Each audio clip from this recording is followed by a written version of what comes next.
Subscribe कीजिए science study bye Khan channel को और लेटेस्ट अपडेट के लिए बेल आइकन को प्रेस कीजिए। अस्सलाम वालेकुम, I hope you have a wonderful day. तो आज हम पढ़ने जा रहे हैं vibration of one dimensional mono atomic lattice. तो इसमें सबसे पहले हम बात करेंगे इसके कुछ इंपॉर्टेंट पॉइंट्स के बारे में। उसके बाद हम इसका डायग्राम बनाएंगे, फिर उसके बाद हम करेंगे डेरिवेशन और उसके बाद एक ग्राफ बनाएंगे और इस टॉपिक को हम फिनिश करेंगे। तो ज्यादा बात ना करते हुए मैं इस वीडियो को स्टार्ट करता हूँ। हमारे कुछ इंपॉर्टेंट यहाँ पॉइंट्स हैं जो हमने पढ़ने हैं। जो हमारा फर्स्ट पॉइंट वो क्या है, all atoms are arranged on a straight line with constant inter atomic spacing a. Okay, second जो हमारा पॉइंट है, the atoms are identical having the same mass m। Third जो हमारा पॉइंट है, each atom is thought to be sphere so that a solid consist of a large number of spheres. Fourth जो हमारा point है, interaction between the atoms extend up to only the nearest neighbour.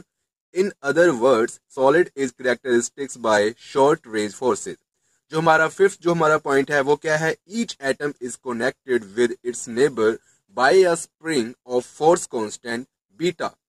And जो हमारा last point है वो क्या है, the Hooke's law forces exist between the atoms. और हमारा हुक्स लॉ क्या होता है, F directly proportional to displacement, जिसको हम x से डिनोट करते हैं डिस्प्लेसमेंट को। और जब हम इस डायरेक्टली प्रोपोर्शनल का साइन अगर हम हटाते हैं तो हमारा क्या लगता है, इक्वल टू और माइनस बीटा जो कांस्टेंट होता है। और हमारा बीटा क्या है, स्प्रिंग कांस्टेंट जो हमने यहाँ पर ऊपर पढ़ा है। अब इन पॉइंट्स की मदद से हम क्या करते हैं, एक डायग्राम बनाते हैं और उस डायग्राम को समझते हैं। तो यस टू, हमारा ये डायग्राम है जो हमने बनाया है इसका। ठीक है, इसकी ऐसे हमारी अरेंजमेंट है एटम्स की in a crystal lattice of solid. तो हम बात करते हैं, जो हमारा पहला पॉइंट था कि all atoms are arranged on a straight line with constant inter atomic spacing a. क्या जितने भी इसमें एटम्स है वो एक स्ट्रेट लाइन में अरेंज्ड है और उनके बीच में जो डिस्टेंस है, इंटर एटॉमिक जो स्पेसिंग है वो ए है। सिमिलरली हमने वही ऐसे ही हमने सेम इसके इंस्ट्रक्शंस को फॉलो करके हमने डायग्राम बनाया है। हमने जितने भी एटम्स वो स्ट्रेट लाइन में लिए हैं और ईच टू एटम्स के बिटवीन जो हमारी स्पेसिंग है, जो हमारा डिस्टेंस है वो इक्वल टू ए है। अब इसके बाद हमने क्या करना है, जो हमारा सेकंड पॉइंट है, the atoms are identical having the same mass m। और जितने भी इसमें जो एटम्स हमारे प्रेजेंट है तो उनका जो मास है वो इक्वल है। और इसको हमने क्या बोला हुआ है, उसका जो मास है उसको हमने डिनोट किया हुआ है स्मॉल m से। तो जितने भी एटम्स हैं वो सब इक्वल मास के हमने एक अज्यूम कर लिए हैं कि इक्वल मास के जो हम atoms in this crystal lattice हम यूज कर रहे हैं, और उनका जो मास है उसको हमने m से डिनोट किया है, स्मॉल m से। अब जो हमारा थर्ड पॉइंट है वो क्या है, each atom is thought to be a sphere so that a solid consist of a large number of sphere. हमने क्या माना है कि हमारा ईच एटम वो एक स्फीयर है, क्योंकि एक सॉलिड है और सॉलिड केस में अगर हम स्फीयर्स की जो हमारी शेप है एटम्स की अगर वो अरेंज करते हैं तो हमारे नंबर ऑफ ज्यादा एटम्स एक सॉलिड के अंदर अरेंज होते हैं। तो इसलिए हमने माना कि हमारे जितने भी एटम्स हैं इस क्रिस्टल लैटिस में वो क्या है, स्फीयर्स है। उसके बाद interactions between the atoms extend up to only the nearest neighbor. In other words, solid is characterized by short range forces. तो इसमें हमें क्या बताया कि ये शॉर्ट रेंज फोर्सेस है, मतलब इस एटम के ऊपर जो फोर्स लग रही है या फिर ये एटम इस एटम और अपने इस एटम के ऊपर जो फोर्स लगा रहा है। मैं दोबारा बताता हूं, इस एन एटम के ऊपर इस एटम के द्वारा n-1 या फिर n+1 के द्वारा जो फोर्स लग रही है एन एटम के ऊपर, तो वो एटम क्या है, वो फोर्सेस क्या है, शॉर्ट रेंज फोर्सेस। मतलब हम ओनली इसके जो नेबर में एटम्स है, अगर हम मानते हैं कि एन एटम के ऊपर एक फोर्स लग रही है, ये एक इम्पैक्ट है या फोर्स का एन एटम के ऊपर, वो अट्रैक्शन या रिपल्सन या फिर अपनी रिपल्शन फोर्सेस कुछ भी हो सकती है। तो वो जो फोर्सेस है हम कहेंगे कि इन्हीं दो एटम्स के बलबूतों पे लग रही है। हम ये नहीं कहेंगे कि इसके जो n-2 और n+2 जो एटम्स है वो भी इस फोर्सेस की जो क्राइटेरिया में पार्टिसिपेट कर रहे हैं। हम कहेंगे only these two neighbouring atoms having apply a forces on this atom, okay, on an atom. Similarly अगर हम इस एटम की बात करते हैं तो इनके जो टू नेबर्स हैं साथ में, इनके द्वारा ही due to these two atoms जो फोर्स लग रही है, जो इम्पैक्ट है फोर्स का n-1 के ऊपर, वो किसके द्वारा होगा, n-2 और n के द्वारा ही होगा। उसके जो डिस्टेंस जैसे बढ़ता है तो फोर्सेस की जो मैग्नीट्यूड है वो डिक्रीज होता है, तो उसको हम नेग्लेक्ट कर रहे हैं इस केस में। तो उसको अगर हम उसको नेग्लेक्ट नहीं करते तो वो होता है शॉर्ट रेंज। और हम जो अगर वो नेग्लेक्ट नहीं करता तो उसको बोलते हैं लॉन्ग रेंज ऑर्डर। अगर वो नेग्लेक्ट करता है जैसे कि इस केस में तो उसको बोलते हैं शॉर्ट रेंज ऑर्डर। तो हमने सिर्फ उसके जो नेबर्स में एटम्स है उसकी जो फोर्सेज है उसके इम्पैक्ट को जो उसके ऊपर बढ़ रहा है एन एटम के ऊपर इन दो एटम द्वारा, इसको ही हमने कंसिडर करना है। उसके बाद हमारा क्या है, each atom is connected with its neighbour by a spring of force constant beta. तो ईच एटम, एक कोई भी एटम है अपने एक नेबर के साथ एक स्प्रिंग के साथ अटैच है, तो वो स्प्रिंग है ये, और इसका जो फोर्स कांस्टेंट है वो कितना होगा, बीटा। ओके, और उसके बाद the Hooke's law forces exist between the atoms, और इन दो एटम्स के बीच में जो फोर्सेज एक्चुअली एग्जिस्ट कर रही है वो फोर्सेज कौन सी है, हुक्स लॉ से हमारी आ रही है। और हमारा हुक्स लॉ क्या होता है, F directly proportional to x, और यहाँ पर एक्स क्या है हमारा डिस्प्लेसमेंट, और जब हम इससे डायरेक्टली प्रोपोर्शनल का जो साइन वो रिमूव करते हैं तो यहाँ पर हमारा इक्वल टू और माइनस बीटा लग जाता है, और यहाँ पर बीटा क्या है एक्चुअली स्प्रिंग कांस्टेंट। तो आई होप कि आपको ये डायग्राम समझ आ गया होगा। इसके बाद क्या है, ये जो हमारे एटम्स हैं जो ये इस लाइन में दिए हुए हैं लॉन्गिट्यूडनल, एक स्ट्रेट लाइन में दिए हुए हैं। लॉन्गिट्यूडनल का मतलब क्या है कि ये एक स्ट्रेट लाइन में हमारे एटम दिए हुए हैं। जो इंस्ट्रक्शंस है उसके द्वारा हमने किया कि जो हमारे एटम्स है वो एक स्ट्रेट लाइन में दिए हुए हैं। तो हमने क्या देखा कि अगर ये स्प्रिंग के साथ अटैच है, जितने भी एटम्स हैं ये सब स्प्रिंग के साथ अटैच है। अब मैं थोड़ा स्लो बोलूंगा कि आपको समझ आए। जितने भी एटम्स है आपस में ये एक स्प्रिंग के साथ अटैच है। ओके, और जब ये स्प्रिंग के साथ अटैच है तो जब हम इसका ये एटम में कुछ छेड़छाड़ करते हैं, ठीक है, छेड़छाड़ हमने की और ये एटम ने वाइब्रेट करना शुरू कर दिया, तो जब ये वाइब्रेट करेगा और ये दो एटम स्प्रिंग, इनके बीच में जो एक प्रक्रिया है वो क्या, स्प्रिंग है, तो जो अगर ये वाइब्रेट करेगा तो इसकी वाइब्रेशन इस एटम में जाएगी, और जब ये वाइब्रेट करना शुरू कर देगा तो ये जो इसकी एनर्जी इसमें जाएगी, वाइब्रेशन एनर्जी, फिर ये भी मतलब वाइब्रेट करना शुरू कर देगा। तो ऐसे जितना क्रिस्टल लैटिस में जितने भी एटम्स प्रेजेंट है सारे वाइब्रेट करना शुरू कर देंगे, तो उसका रिजल्ट हमारा क्या होगा, पूरा सॉलिड ही वाइब्रेट करना शुरू कर देगा, क्योंकि सारे सॉलिड में जितने भी एटम्स हैं वो आपस में स्प्रिंग के साथ जुड़े हुए हैं। तो आई होप आपको समझ आया होगा। तो हमने एक इंस्टेंट टाइम पे, ओके, हमने एक वाइब्रेशन उसने की तो उसका डिस्प्लेसमेंट हमने यहाँ पर कंसीडर कर लिया। हमने माना कि एक ऐसा टाइम जिसमें सारे एटम है वो इस अपने फॉरवर्ड डायरेक्शन में आ गए हैं, हमने एक ऐसा टाइम लेट कर लिया जिसमें हमने देखा कि जितने भी एटम्स हैं वो वाइब्रेट कर रहे हैं, जैसे कि ये ऐसे ऐसे करके वाइब्रेट कर रहे हैं। तो जब ये आगे हुए जितने भी सारे एटम्स, वैसे वो हम कह सकते हैं कि इन माइक्रो स्टेट वो ऐसे मतलब एक साथ ही मतलब ना आगे आएंगे ना पीछे आएंगे। अगर कुछ एटम्स पीछे जा रहे होते हैं तो कुछ एटम्स आगे आ रहे होते हैं, वाइब्रेट करेंगे। तो हमने एक ऐसी कंडीशन मान ली, ये क्या हमारा हाइपोथेटिकल है, ठीक है, ऐसा हो भी सकता है, इसलिए इसके चांसेस एक्चुअली हम मान सकते हैं कि इसकी जो प्रोबेबिलिटी है वो 40% है या 50% है। तो एक हमने ऐसे टाइम पे जब सारे एटम्स आगे गए हमने वो टाइम कंसिडर कर लिया, और जब ये सारे जैसे n-1 एटम, जब एक ऐसा टाइम आया कि ये यहाँ पर पहुंच गया, और n एटम्स एक ऐसा टाइम है कि यहाँ पर पहुंच गया, जब ये वाइब्रेशन कर रहे हैं,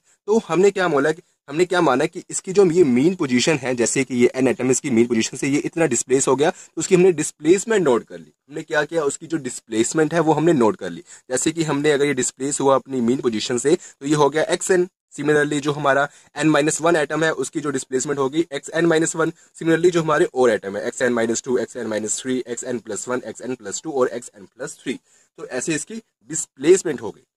तो आई होप कि आपको ये जो डायग्राम है वो समझ आ गया होगा। ठीक है, अब हम करते हैं इसकी डेरिवेशन। तो यस स्टूडेंट, सबसे पहले करते हैं हम इसकी डेरिवेशन। सबसे पहले लिखते हैं हम हुक्स लॉ।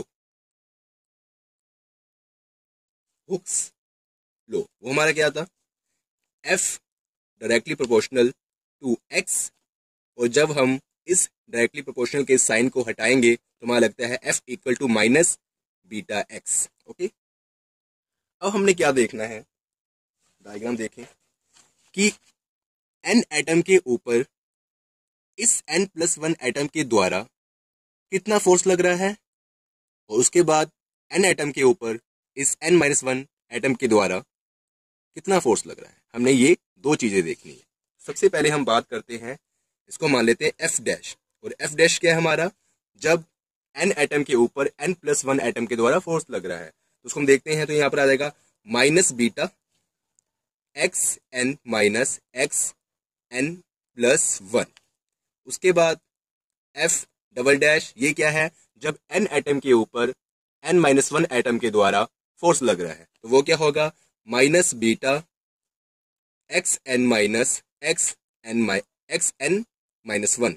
ओके, अब हम क्या करेंगे, एफ डैश और एफ डबल डैश को हम एड अप कर देंगे। तो ये क्या बन जाएगा, F dash plus F double dash equal to minus beta x n. Left hand side और राइट हैंड साइड को हम आपस में जोड़ देंगे, तो क्या बन जाएगा, x n minus x n plus 1 minus beta x n minus x n minus 1।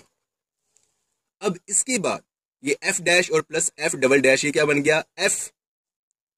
अब देखें, इस माइनस को हम इस ब्रैकेट के अंदर ले जाएंगे और बीटा हम क्या निकालेंगे, कॉमन। तो ये हो जाएगा बीटा, माइनस को अंदर ले गए तो ये क्या बन जाएगा हमारा, x n plus 1 minus x n. और यहाँ पर तो है हमारा माइनस पहले से ही, यहाँ तो हम अंदर लेके नहीं गए, तो इसको जब हम ओपन करेंगे तो ये क्या बन जाएगा, माइनस एक्स एन और minus minus plus x n minus 1। Okay, उसके बाद इसको हम फिर लिखेंगे beta x n plus 1 x n minus 1 और ये minus minus minus 2 x n. Okay, अब according to Newton second law वो क्या होता है, f equal to mass into acceleration. इसके अकॉर्डिंग हमने इस एफ को लिखना है, तो हमारा क्या बन जाएगा, m d square x n upon d t square, क्योंकि जो हमारा एक्सेलरेशन होता है वो क्या होता है, D square x upon d t square. ठीक है, तो यहाँ पर जो हम बात कर रहे हैं वो कर रहे हैं एन एटम की, तो उसका जो डिस्प्लेसमेंट है एक्स एन वो हमने यहाँ पर यूज करना है, equal to beta x n plus 1 plus x n minus 1 minus 2 x n. ये हमारा रफ वर्क है, जितना ये हमारा वर्क है ये क्या हमारा रफ वर्क है। ओके, या फिर आप साइड में लिख सकते हो according to Newton second law. इसको हम कह देंगे से इक्वेशन नंबर 1। अब ये एक तो बन गई डिफरेंशियल इक्वेशन और इसका सॉल्यूशन देखेंगे, तो solution of equation 1 differential equation, तो वो क्या होता है हमारा, एक्स एन इक्वल टू ए क्या हमारा एम्पलीट्यूड ऑफ एटम, जो हमारे एटम प्रेजेंट है उस क्रिस्टल लैटिस में, तो सबका मास सेम है तो सबका ही हमारा ए ही लेंगे, चाहे वो एन एटम का हो या एन प्लस 1 का हो एन माइनस 1 का हो, सबका जो एम्पलीट्यूड हम ए ही लेंगे, सेम लेंगे। Iota k n a minus omega t. अब यहाँ पर जो हमारा के है वो क्या है, 2 पाई अपॉन लैम्डा, ये हमारा होता है वेव वेक्टर, जिसको बोलते हैं प्रोपागेशन कांस्टेंट। उसके बाद जो हमारा ओमेगा है वो है एंगुलर फ्रीक्वेंसी, और जो एन ए है हमारा, ये एन ए ये हमारा क्या है, x coordination of nth atom, x coordination of nth atom. Okay, तो ये जो हमारी इक्वेशन है इसको हम कहते हैं से इक्वेशन नंबर 2। ठीक है, क्योंकि जो एन एटम है और एटम्स के बीच में जो डिस्टेंस है, जो स्पेसिंग है वो ए है, तो एन ए अकॉर्डिंग टू मतलब अपनी continuous to x axis. Okay, तो यहाँ पर हमारा एन ए आ गया, तो आपको इतना समझ आ गया होगा। अब हम क्या करते हैं, आगे करते हैं। तो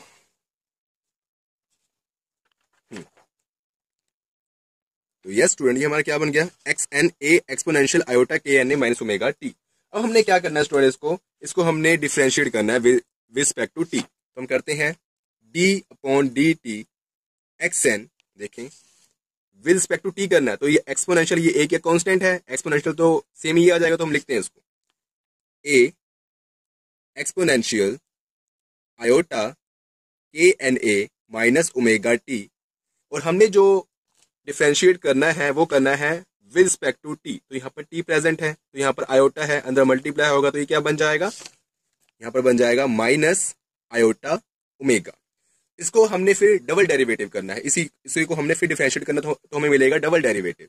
तो वो हमने कैसे करना है, देखते हैं, d square x n upon d t square equal to A exponential, ये तो सेम ही आएगा, पहले iota k n a minus omega t minus iota omega. इसके बाद इसको हम रीअरेंज करेंगे, पहले माइनस माइनस क्या होता है प्लस, और आयोटा स्क्वायर क्या होता है, सबसे पहले देखते हैं आयोटा क्या होता है। तो जो आयोटा होता है वो होता है अंडर रूट -1 और जो आयोटा स्क्वायर होता है वो होता है -1। तो यहाँ पर हमारा आ जाएगा आयोटा स्क्वायर, पहले तो हो गया माइनस माइनस प्लस और आयोटा स्क्वायर हो गया हमारा माइनस। तो यहाँ पर ओमेगा, ये ओमेगा ओमेगा क्या होगा, ओमेगा स्क्वायर। इसको हम लिख सकते हैं -a omega square exponential iota k n a minus omega t, उसको हम कहते हैं से इक्वेशन नंबर 3। अब हमने और एक चीज लिखनी है, वो लिखनी है एक्स एन प्लस 1 की वैल्यू और एक्स एन माइनस 1 की वैल्यू। तो जो एक्स एन प्लस 1 है हमारा स्टूडेंट, वो हम कैसे लिखेंगे, इसके अकॉर्डिंग जहां पर इसमें n है वहां पर हम कर देंगे n प्लस 1 और n माइनस 1। तो ये क्या बन जाएगा हमारा a एक्सपोनेंशियल आयोटा के n प्लस 1, थोड़ी सी मैं ब्रैकेट चेंज कर लेते हैं, ठीक है, a minus omega t, okay okay. अब सिमिलरली यहाँ पर a एक्सपोनेंशियल आयोटा के n minus 1 a minus omega t, okay. तो ये हमारा हो गया, इसको कहते हैं से इक्वेशन नंबर 4 एंड से इक्वेशन नंबर 5। अब हमने क्या करना है, इक्वेशन नंबर 2, 3, 4 एंड 5 को इक्वेशन नंबर 1 में हमने पुट करना है।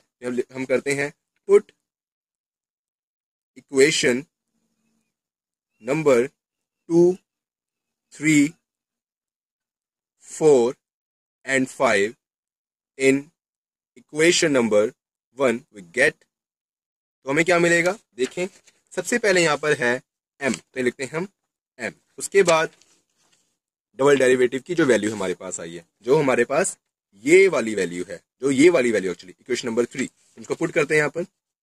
देखिए आप, क्या है, -a omega square exponential iota k n a minus omega t, okay. तो ये हमारी वैल्यू आ गई। तो यहाँ पर थोड़ी सी हम ब्रैकेट चेंज कर लेते हैं, यहाँ पर हम ये वाली ब्रैकेट करते हैं, गोल ब्रैकेट, ओके। थोड़ी सेम सेम हो रही है तो कंफ्यूजन हो सकती है। उसके बाद इक्वल टू, उसके बाद यहाँ पर क्या है, बीटा, यहाँ पुट करते हैं बीटा। उसके बाद एक्स एन प्लस 1, तो एक्स एन प्लस 1 की वैल्यू जो ये वाली है वो यहाँ पुट करनी है, ये हो जाएगा ए एक्सपोनेंशियल, ठीक है, ए एक्सपोनेंशियल, यहाँ पर भी हम करते हैं गोल ब्रैकेट का यूज, ए exponential iota k N plus 1, के एन प्लस 1 ए माइनस ओमेगा टी, ओके। उसके बाद हमारा क्या है, एक्स एन माइनस 1, तो सिमिलरली बीच में क्या है हमारे प्लस, तो यहाँ पर रखना है प्लस, एक्चुअली यहाँ माइनस है कि प्लस है, 2 minute, just wait a minute, ठीक है स्टूडेंट, यहाँ पर हमारा प्लस ही है, तो लिखेंगे ए एक्सपोनेंशियल आयोटा, यार मैं बार बार ना वो ब्रैकेट सेम ही पा देता हूँ, ए एक्सपोनेंशियल आयोटा, कंफ्यूज हो रहा हूँ यार ब्रैकेट के मामले में, आयोटा के एन माइनस 1 ए माइनस, यहाँ करता हूँ ओमेगा टी, ठीक है। तो हमने ओमेगा जो टी है यहाँ माइनस क्या है, ओमेगा टी मेरे यहाँ पर आ नहीं रहा था तो मैंने यहाँ पा दिया, लेकिन आपने इधर ही पाना है, जगह कम थी। उसके बाद क्या है, -2xn, तो -2xn, एक्सएन की वैल्यू क्या है हमारी, ये रही, ओके। तो ये क्या है, A exponential iota k n a minus omega t, minus omega t, तो हमारा ये आ गया। अब हमने स्टूडेंट क्या करना है, इसको थोड़ा सा मैं ऐसे करता हूँ, एक बार इसको मैं दोबारा यहाँ पर लिख देता हूँ साफ सुथरी, कि आपको समझ आए कि मैंने क्या पुट किया, ओके। तो यस स्टूडेंट, जो जितनी भी हमारे पास वैल्यूज थी वो मैंने सारी यहाँ पर साफ सुथरे ढंग से मैंने इसको यहाँ पर पुट कर लिया, तो आप देख लें इसको, सेम जो मैंने समझाया था वो मैंने पुट कर लिया। अब मैंने यहाँ पर क्या करना है, मैंने एक चीज कॉमन निकालनी है, वो हमारी चीज क्या कॉमन निकालनी है, मैं थोड़ा यहाँ रफ में कर देता हूँ, कि मैंने यहाँ से इस इक्वेशन से A exponential iota k n a minus omega t, मैंने राइट हैंड साइड और लेफ्ट हैंड साइड से कॉमन निकाल के मैंने आपस में कटिंग कर देनी है। तो देखते हैं क्या करता है, देखें, पहले तो हम यहाँ से निकालेंगे A exponential iota k n a minus omega t, तो यहाँ पर क्या हमारा बच जाएगा, -m और omega square in right hand side, -m और ओमेगा स्क्वायर। उसके बाद इक्वल टू, यहाँ पर क्या है बीटा, तो यहाँ पर बीटा हम लगा लेते हैं, ये ब्रैकेट है बड़ी सी, ये हम पा लेते हैं। देखिए यहाँ पर देखें आप, ए exponential iota k N plus one है, तो हमने क्या निकालना है, के एन ए निकालना है, और माइनस ओमेगा टी। तो हम क्या करते हैं, आयोटा ठीक है हमारा, के एन ए और माइनस ओमेगा टी हम बाहर निकाल लेते हैं। तो अंदर हमारा क्या हमारा बाकी रह जाएगा, यहाँ पर वन है, तो अंदर रह जाएगा हमारा बाकी आयोटा के ए। फिर समझे, आयोटा के ए बाकी रह जाएगा। ठीक है, तो हमारे यहाँ पर क्या बनेगा, यहाँ पर जो हमारा बनेगा वो बनेगा एक्सपोनेंशियल ब्रैकेट में आयोटा के ए।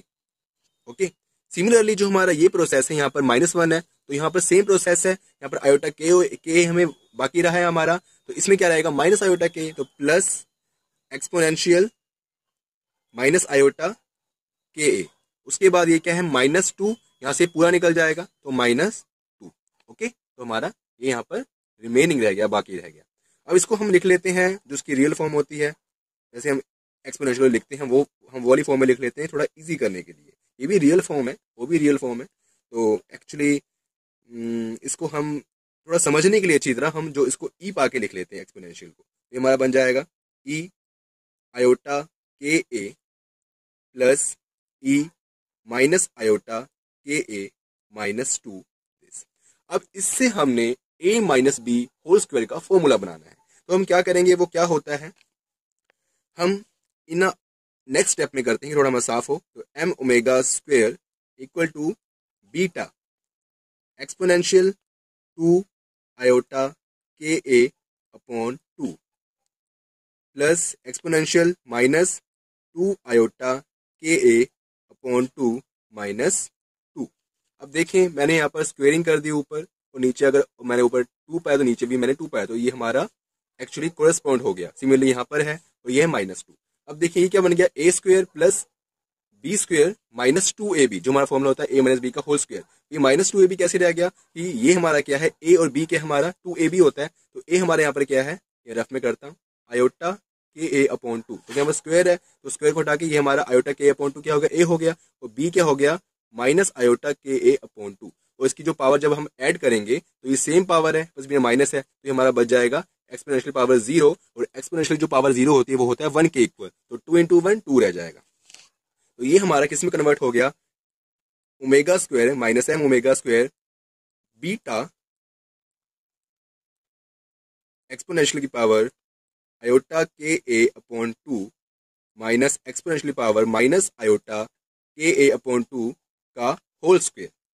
अब हमारा इससे एक बनता है फॉर्मूला, हमने मैथमेटिकल फिजिक्स में एक फॉर्मूला पढ़ा है, अगर नहीं पढ़ा तो आप देख लें। वो क्या होता है, exponential power iota theta minus exponential की power minus iota theta upon two iota. हमने अब क्या करना है, जहां पर आयोटा है वहां पर के ए अपॉन टू पुट करना है, तो हमारा क्या बन जाएगा, sine k a upon two equal to exponential power iota k a upon two minus exponential power minus iota k a upon two iota. तो हमें ये प्रोडक्ट चाहिए जो हमें मिल चुका है यहाँ पर, तो हमने ये चाहिए तो इसको हमने लेफ्ट हैंड साइड में ऊपर भेज देते हैं, ये मल्टीप्लाई हो जाएगा, तो हमें यहाँ पर क्या मिल जाएगा, minus m omega square equal to beta और इन ब्रैकेट में two iota into sine k a upon two का होल स्क्वायर। अब हम क्या करेंगे, इस स्क्वेयरिंग के अंदर मल्टीप्लाई कर देंगे, इसकी हम स्क्वेयरिंग कर देंगे, तो ये क्या बन जाएगा, बीटा का एज इट इज ये बन जाएगा 4, तो इसको हम लिखते हैं बीटा, और ये बन जाएगा आयोटा स्क्वायर, और आयोटा स्क्वायर क्या होता है माइनस, तो माइनस